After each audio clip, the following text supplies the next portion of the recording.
What's up? Welcome back dito sa ating channel dito sa Mobs TV. Alright, so eto ngayon at tayo nagbabalik para sa isa na namang reaction video. At ngayon ay pag-usapan natin ng video na galing po dito sa channel ni Pinoy News TV. At sabi nga po niya dito, PBBM inutusan PCG China paalisin sa West Philippine Sea. Sa wakas, West Philippine Sea mabawi, China nataranta pasabog ni PBBM. Yan ang ating alamin, itong video na to at atin tong pag-usapan mga kababayan. Pero syempre bago ang lahat, don't forget to subscribe po dyan sa kanyang channel. Nandiyan po sa ibaba ang full video link. I-click nyo lang po at i-subscribe at supportahan po natin ang kanyang mga video uploads. At kung ikaw ay bago pa lang dito sa ating channel, ano pang hinihintay mo? Kayo'y aking iniimbitahan na pa-subscribe na po ang ating channel. Pa-click po ang subscribe button sa ibaba at pakilike na rin po ang ating video para mas marami pong makapanood. Alright? So wag na natin patagalin. Umpisa na natin to. Let's go! Alam po ba ninyo na itong panahong ito ay siyang may tuturing nating tamang pagkakataon na talagang maipanalo, mapanindigan, mailaban ng Pilipinas at ng gobyerno at ng mga Pilipino ang West Philippine Sea. Para tayo ay magkaroon ng kapayapaan at matigil ang harassment na ginagawa ng China. Alam niyo kung bakit? Kasi sa ilalim po ni Pangulong Duterte noong mga nakaraang taon at iba pang naging Pangulo, alam naman natin kung ano ang nangyari. Diba?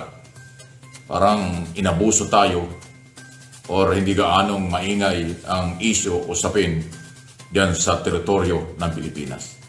Ngayon, sa ilalim po ni Pangulong Ferdinand Marcos Jr., nag-iba. Kasi matapang, matalino at seryoso na inilalaban natin ang West Philippine Sea. Oo, di ba? Okay? So, ang ibig sabihin nito, nasa tamang direksyon ang gobyerno sa ilalim ng ating saligang batas at sa international law. At yung malakas na suporta ng international community, mga business sector or mga gobyerno tulad ng Amerika, European Union, Japan, mga bansa sa Middle East, hindi man lahat pero marami na rin, ang Australia, New Zealand, Canada, at marami pang iba, ang South Korea. Ito na ho yung pagkakataong nakita natin ang suporta ng maraming at malaking mga bansa. Kung ikukumpara natin mula pa noong 1987, okay? Hanggang ngayon lang po nakita natin ang malalakas na deklarasyon at suporta ng malalaking mga bansa. O nga, mapapansin natin yung mga babayan, na talagang napakarami po ngayon, ang maingay, yung kumbaga maingay yung pinapakitang suporta ng international community dito sa Pilipinas. Siguro nakita nila na yung administrasyon natin ngayon pumapalag doon po sa ginagawa ng China. Kasi kung yun nga yung mga nakaraang administrasyon pumapalag din naman siguro, hindi lang natin nakikita o hindi lang gano'n na ibabalita talaga, pero ngayon po yung talagang pinakamaingay, ngayon po yung talagang lalong uminit, yung West Philippines na yan, dahil talaga namang nakikita natin, nakikipagbardagulan po ngayon, ang Philippine Coast Guard o ang Armed Forces of the Philippines laban po dyan sa mga puwersa ng China sa West Philippine Sea. Totoo nga, tama naman. Sa atin sa isyong ito. Alam niyo kung bakit?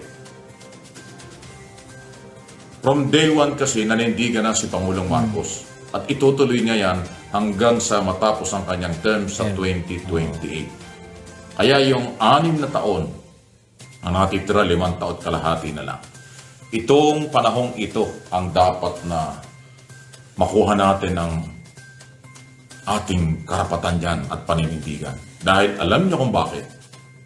Sino man ang susunod na presidente sa 2028, wala tayong kasiguruhan. Hindi natin pwedeng panghawakan kung kaya nilang ituloy itong labang ito ni Pangulong Marcos at ng ating militar at ng taong bayan. Diyan sa West Philippine Sea. Tama. Kasi pag hindi po itinuloy ito ng susunod na Pangulo, hindi natin alam kung sino yan. Mababaliwala po itong labang ito. At patuloy tayong aabusuhin. Baka madismaya rin ang international community at malalaking bansa dahil hindi magiging consistent ang Philippine government. Yun ang dapat pang-ingatan. Hindi po tayo nagmamadali, pero dito sa nangyayaring ito, maswerte na tayo dahil may presidente tayong naninindigan dito. Kung ating babalikan, ayaw ko ng pangalanan, yung mga nakaraang presidente, ano bang nangyari talaga? Tulad ng tanong ko kanina. Di ba? Naging pa-easy-easy lang tayo. Lumaban tayo sa korte, napanalo tayo, pero hindi naman pinansin. So ngayon, implementation na ng ating pinanalo sa korte ang dapat ipakita. At yung paglalagay, deployment ng Coast Guard at ng barko ng Navy sa West Philippine Sea at pagbibigay ng proteksyon sa mga mangingisda, malaking bagay po yan. At itong matatapang na statement ng ating militar at na Department of National Defense, ngayon lang nangyari ito. Ibig sabihin, seryoso na. Lalo na yung sabihin ni Secretary Teodoro na squatter ang China sa West Philippine Sea. Wow! Oo, di ba? Kakaiba po yun. Ngayon lang nangyari yan. Ang tapang, di ba? Sinagot. Di ba? So yung napakahalaga po nitong nasimulang ito ng ating bansa na dapat ay ating tapusin at ating may panalo para tayo magkaroon ng katahimikan na. Kasi pag naglaylo tayo at hindi tayo pumalag sa ginagawa ng China, makukuha sa atin hindi lang ang West Philippine Sea.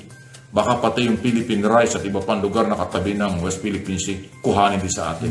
Malaki ang mawawala sa atin. At higit sa lahat, pagyurak yan sa ating obligasyon bilang tao, bilang Pilipino sa darating na lahing kayo mangging Pilipino. Tama naman, di ba? Teritoryo ang pinag-uusapan dito. Parang sa isang pamilya, pag pinamanahan ka ng iyong mga magulang, ng mga property, bago sila nawala, dapat ilaban mo yan. Sa lahat ng klaseng paraan. Huwag mong pamimigay, huwag mong papaagaw sa iba. Yun din ang dapat na may pamana ng kasalukuyang gobyerno sa mga darating na panahon at darating na mga Pilipino sa bansang ito. Yun po yun eh. Kaya dahil hindi tayo sigurado kung sino ang susunod na Pangulo at hindi rin tayo sigurado kung paninindigan itong ginagawa ng kasalukuyang pamahalaan, kaya mahalaga ngayong under Marcos administration na ito'y mapanindigan nating lahat. Kaya sana naman yung mga Pilipino na patuloy na naliligaw ng landas, nanliling lang o nagpapagamit sa China, para tayo ligaw sa isong ito. Mali po yan.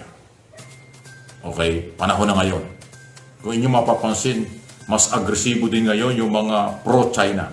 Mas agresibo din ngayon yung mga hindi naninindigan para sa mga Pilipino at sa bansa kumpara sa nakaraang mga taon. Kasi alam nila, seryoso ang ating salukuyang pamahalaan. Marami nang sumusuporta sa atin. Hindi lang kapwa Pilipino, kung hindi ibang lahi. Yan ay nakikita na nila. Alam yan ng China. Kaya kumbaga sa aeroplano, naka-take off na tayo, wala na tayo sa tarmac. Nakalipad na, paakyat na sa tagumpay. Kailangan magtuloy-tuloy yun na ating panindigan. Kaya samahan po ninyo ako. Hindi ito para sa akin lang o para sa atin ngayon. Sa ating bansa ito, isyong ito. Ang sabi ni Pangulong Marcos na sinasabi niya sa militar at Department of National Defense, huwag kayong titigil. Ituloy ang operation sa West Philippine Sea, anuman ang mangyari. Wow! Nakaka-proud na statement yan.